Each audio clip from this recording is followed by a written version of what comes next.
Friends, welcome to Harivillu vlogs. ఈ రోజు మనం శంకుపూల జ్యూస్ చేసుకుందాము. దానికి కావాల్సినవి తేనె, ఒక 9 వరకు శంకుపూలు, ఒక నిమ్మకాయ, ఒక స్పూను నానబెట్టిన సబ్జా గింజలు. ఇప్పుడు స్టవ్ ఆన్ చేసుకొని ఒక 2 గ్లాసెస్ వాటర్ వేడి చేసుకుందాము. దాంట్లో శంకుపూలు వేద్దాము. అవి బాగా మరగనివ్వాలి. చూడండి, ఇప్పుడు కొంచెం మరుగుతున్నాయి. అవి వాటర్ బ్లూ కలర్ లోకి వస్తున్నాయి. అవి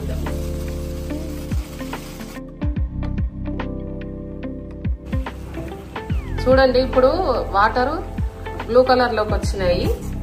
ఇంకొంచెం రావాలి. ఇంకొంచెం వచ్చినాక ఆఫ్ చేయాలి స్టవ్.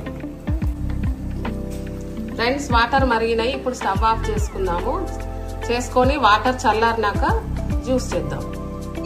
ఫ్రెండ్స్, వాటర్ చల్లారినాయి. ఇప్పుడు ఈ సబ్జా గింజలు వేసుకుందాము.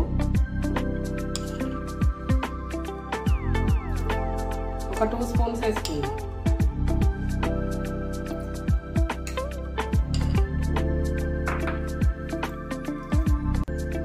ఫ్రెండ్స్, ఇప్పుడు తేనె వేసుకుందాము. 1 స్పూన్ వేసుకుందాము తేనె. అంటే ఎవరికి పట్టినంత వాళ్ళు వేసుకోవచ్చు.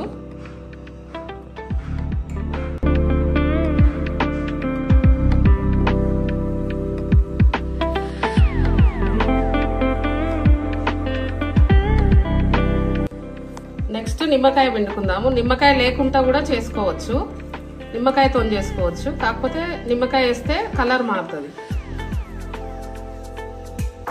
ఇప్పుడు ఈ వాటర్ వేసుకుందాం.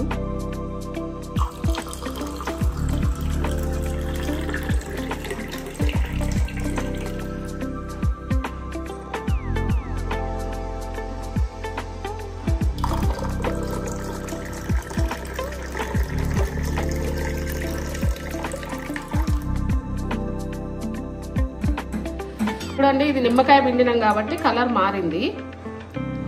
అన్ని కలబెట్టుకొని మంచిగా తాగాలి, అంతే.